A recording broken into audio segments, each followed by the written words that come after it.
Tzvi Lebetkin, the Rabbi from another planet. Please like, share, and subscribe, and ring that little bell. Ring the little bell so you're notified when new videos drop. So very, very sad. We're up to the penultimate episode of Picard, which has been an oasis of awesomeness in a sea of pure evil. It really has been. There's been other good things as well, but I think it's been absolutely fantastic. This episode, however, very uneven with some insanely high highs. I mean, the ending, if you can watch it and you're a Star Trek fan of my age and not cry like a blithering baby, which I did, because, oh God, it's wonderful. It is just so wonderful. I mean, the one thing I did they called the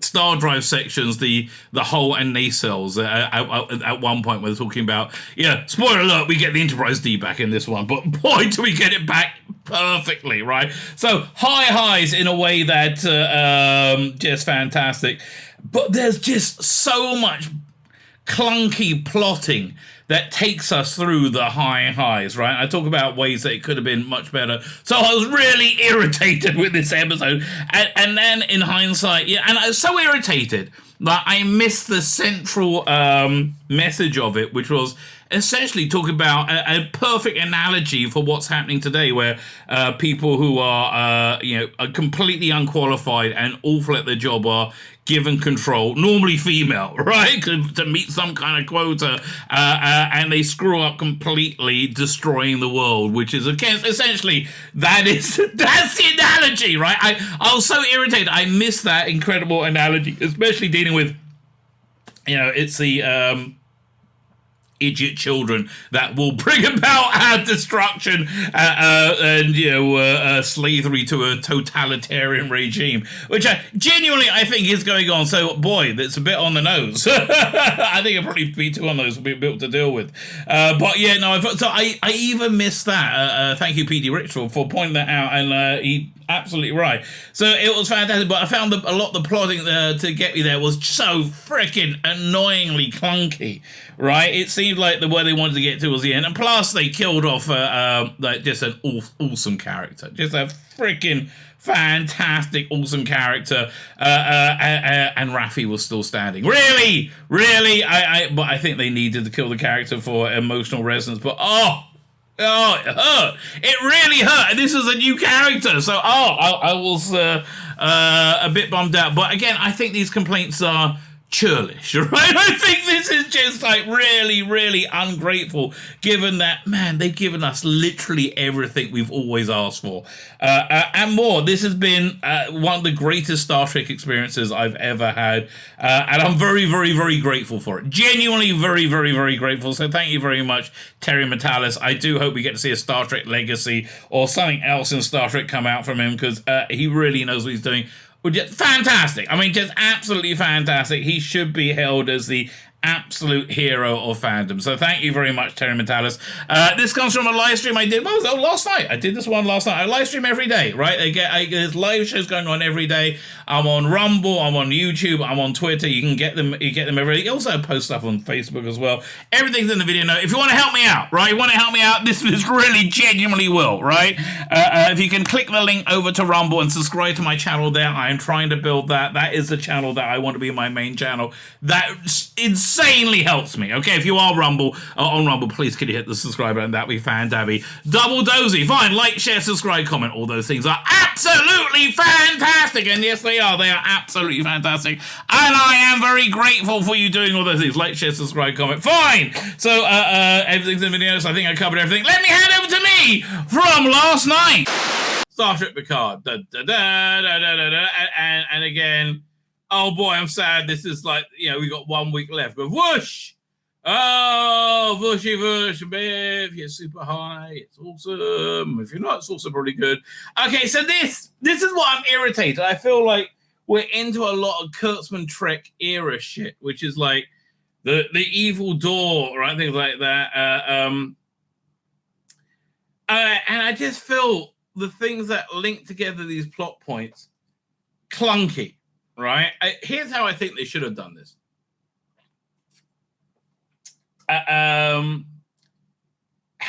Firstly, do I want to spoil it? I mean, I'm about to do full spoilers. All right, well, let's go through the stop plot, then I'll tell you how I would have done it. So far, we got all these like vines, as he keeps seeing the weird stuff. So I was convinced it was a par race, right? No, not at all. So we're opening up with a very traditional Star Trek Next Generation scene with Counselor Troy being the shittest counselor in the entire world, right? She is awful, but this is very much Star Trek Next Generation, right? She was always a shit counselor. Captain, I sense hostility. Really? No shit, Sherlock. I mean, anyway, so Picard's son, you know what this is like? This is like the game show 3-2-1 with Ted Mounters when he tried to explain the answer to a clue which never made any sense, right? You know, and this is what this bit is like. All right, so she's in his mind, and they're at the corridor, and they see like the red door, and instead he gets lost in a memory of going to the butterflies or some weird shit with his mother. Oh yeah, this does feel like a well, what's the word I'm looking for? A menstrual analogy to me for some reason. I don't know. It really does feel like no focus, Jack. I'm a shit counselor being shit. Okay, look, you used to look hot. Yes, you did, darling. Yes, you did. And then he says, "The door. I see the door." What? And she's like, "Oh, I'm a shit counselor. Shall we go? Will you let me go through the door, Jack?" So like, she's really pushing him. Right, and so he wants to go and open the door. She opens the door, and they go, "Oh, fuck me, no!" And then she's like, "Hi, I forgot to mention I am a shit counselor. I like really, genuinely shit. So yeah, I gotta go now. Bye." He's like, "What's wrong? What did you see there?" So she rushes over to Beverly, and Picard says, "It's not good. It's not good. What's there?" I opened the door and I looked through and I thought, dun, dun, dun, the Borg cube.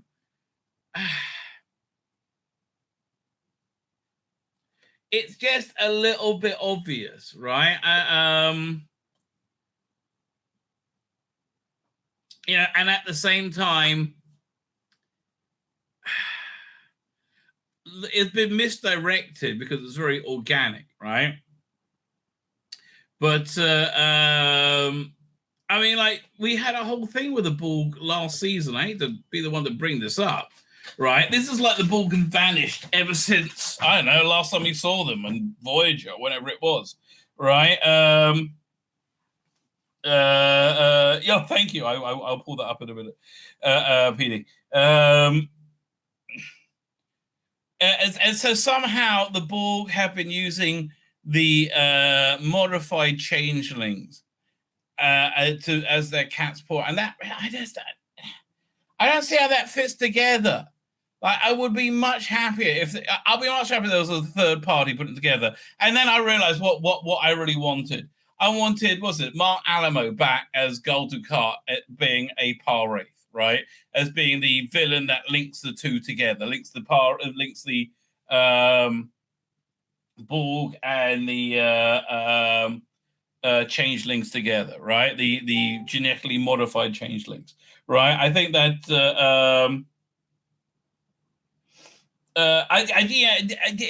it just seemed too clunky to me, and also, that it's always been set up to be this way. I would have much rather, right? It's that they did something to activate the thing inside Jack, right?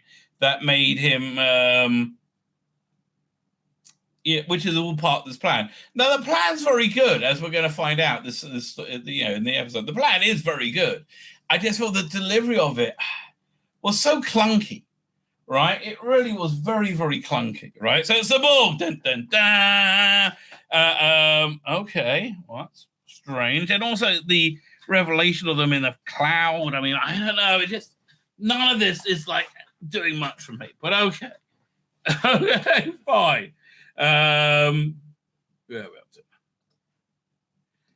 it did feel like very Kurtzman suit, like it's the biggest thing ever.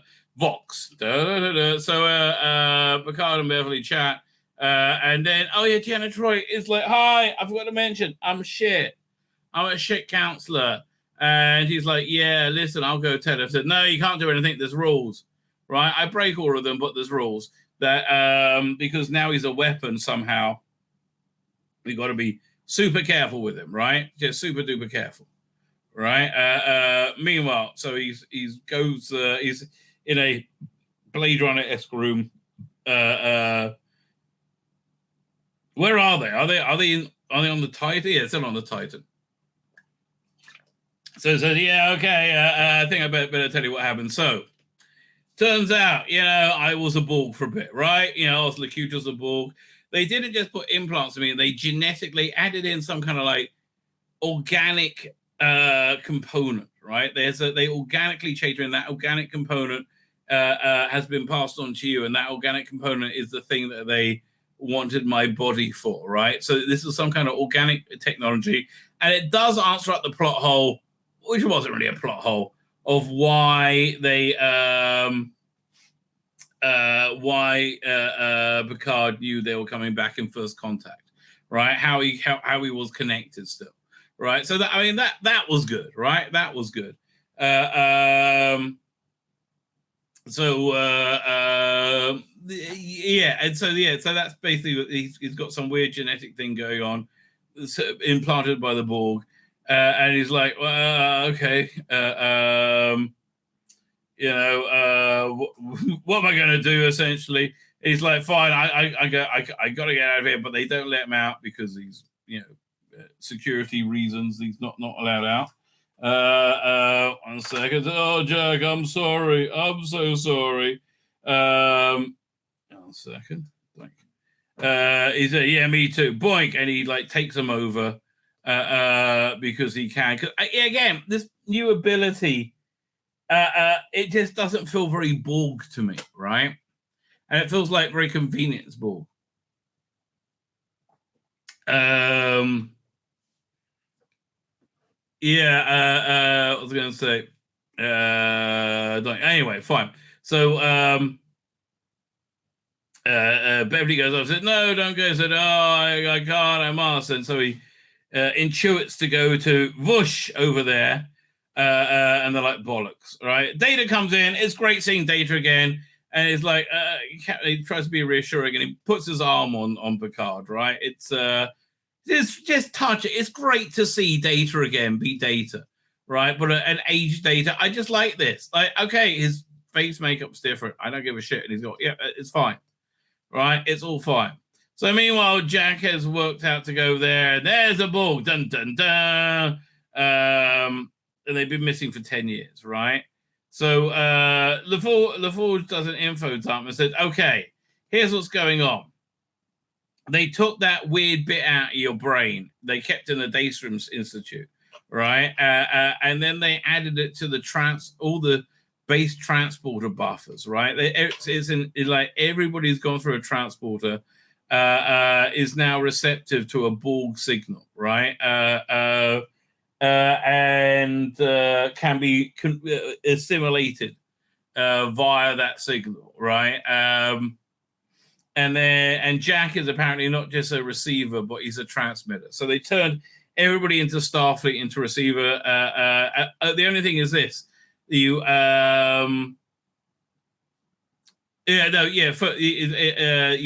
first we got to get to what's the name day. Frontier Day. Oh, another reason why I was very disappointed with this episode. Captain Shaw says, yeah, and I was like, oh, more Captain Shaw, baby. So fine, we have this great Frontier Day. Whoa, and out comes the new Enterprise, whatever number it is, F. And it's being, now I didn't recognize her at all, right? But I didn't catch the name when they dropped it. It's being captained by Admiral Shelby, right? Remember Commander Shelby from Best of Belsour's Part 2? Yeah, you're in my way, right? Very hot. May I say, very, very, very, very hot. Still very much you're in my way. But yeah. So it's her. she's back, right? Who knew? I mean, who cares, really? But again, really didn't realize it was them. It was her at all. And until they kind of like their eyes rolled a little bit. That was quite nice. Anyway, doink. So I said, "Hi, we're Starfleet. Yay, Enterprise. We're the bestest. Meanwhile, we are the Borg. Oh no, it's the Borg Queen. Tempts Jack in his direction. Still got a original series phaser for some reason, right?" So they try and talk to Commander Shelby, Captain Admiral Shelby. Well, no, the Borg are coming somehow. Help! Oh, help! And she's like, "No, we got a new fleet control thing, right? Where we all unison and link up, right? And they're like, it's a bit Borg-like, isn't it? So fine." Jack bumps into the Borg Queen and said, Jack, so happy to see you. Bit of weird S&M this, yes. And look, Jack, if you could kill me, by now you would have done. So you're not allowed to. Oh, okay. And then boom, gets a wire in the back of his head. Doink, unk, and he becomes starts to be assimilated. Right. So now, this is where they dump the rest of the plan. That everybody's got a part of this. Everybody's been through a transporter. Has this like receiving thing in it for the Borg. The Tom and Jack's faces from Star Trek 5 and 6. I thought so. I agreed with. I thought of that. Right. I was like, that's totally 5 and 6. Yes, I thought the same thing. So everybody who's got this modification, everyone's got this modification that's been through a transporter because this changeling set it up. But if it only takes effect if you're under 25, right? So the under 25s are all completely what's the name going to be assimilated, right? And it's like, we're in fleet formation mode. We're screwed. We can't move. And it's like, Captain Admiral Shelby, we're in big trouble. And then the Borg do a Borg wavy thing. The Borg wave's happening. I don't know what it is, 709 says, but I can resist it. But I'll just, grab my my implant bits, for a dramatic effect. I said, Ensign, we need to get out of here. What is that? And he doesn't answer. And he's assimilated. Ensign Bulgarian's assimilated. And so is George's daughter. A bit of a bummer. I liked her a lot. And they're like, we got it. And his other daughter gets assimilated, and they're like, we got to get out of it. Essentially, fortunately, Captain Shaw is old enough, right? And they evacuate the bridge. Oh man, it's killing me. This is the last of Captain Shaw, who was awesome, right? So George is like, I got to save my daughter. Says, no, we got to have a plan again. Data makes this episode, right? There's a lot of things that make this episode. But I love the data component of this episode, right? It's a mongrelized phaser from TOC and Star Trek 6. That's interesting. I wonder why they did that, right? I'm sorry. I know. I didn't realize we're stepping over each other, PD. It's fine, mate. What can I tell you? There's a big interwebs out there. But thank you. What can you do? Anyway, what else up to? Fine, yeah. So data, it's great seeing data. It is, and great data being data, right? And he's really nailing the role, right? He's really fit seamlessly back in it, but also is growing. So, okay, here's the analogy. These idiot kids were totally into authoritarianism. And now they've been assimilated into the Borg, and they are destroying the rest of the world, right? Yes, this is the world we live in right now, right? This is the best analogy I've seen on Star Trek since Let This Be Your Last Battlefield, right? So there's lots of pew-pewing, right? And they decide they can get out through there's an engineer's shuttle. So they go to the bottom of the ship. And they have a bit where one ship breaks free is able to take out the kids, right? And but then because they're in fleet mode, it gets directed into in the middle of it into open space and then fired on and destroyed by the other ships, right? So nothing is good, right? Even if they get free themselves, they're going to be killed with their other ships. So Enterprise turns up. I don't know why they're all like in O shapes with the dots in the middle. It seems a bit weird, but okay. Good action shot. I like that for a movie poster. The elevator opens up and it's Picard. Says, "Oh, I'm so happy to see so many wrinkles." Right. So they realize they got to get into the shuttle. And they could, okay, I know where we can go. Jules has got an idea. So say something reassuring. And again, a great data line says, I hope we die quickly. And it is. That's really a great data bit, right? I'm just happy to see him again, right? I really am. I'm sorry I was pissy about the beginning of this episode because, again, the where it takes me to, I'm delighted with. I think it's fantastic. But honestly, I would have loved Gold Dukat to be a par wraith villain, tying the two together, tying the Borg together. I think the Borg were introduced too late, frankly. They were teased badly. I think the wasted episode 8 could have been put to a lot better use.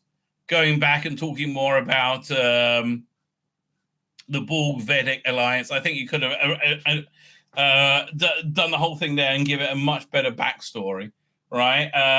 But again, I would have loved the idea if somehow you went through the Deep Space Nine wormhole, you could see DS9, maybe you'll see Major Kira, right? And that's what alerted him, the par race, to that thing, right? And he put together the Borg and the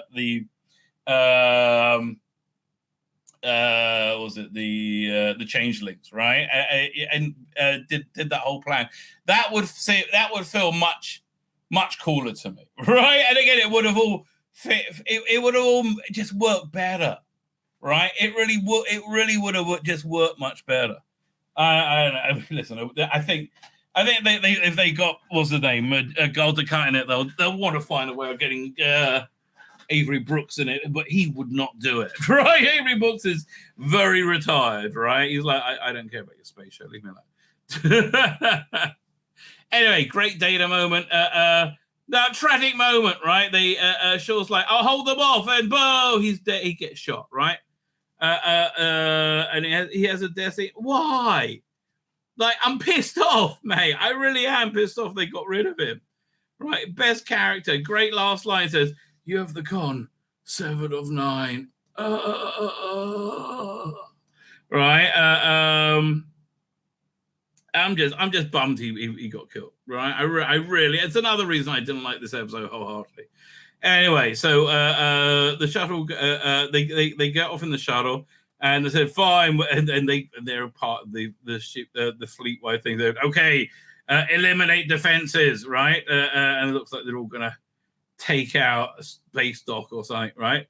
Meanwhile, they make it to the Fleet Museum, and again, you know the member bearer's coming, but boy, does it feel good.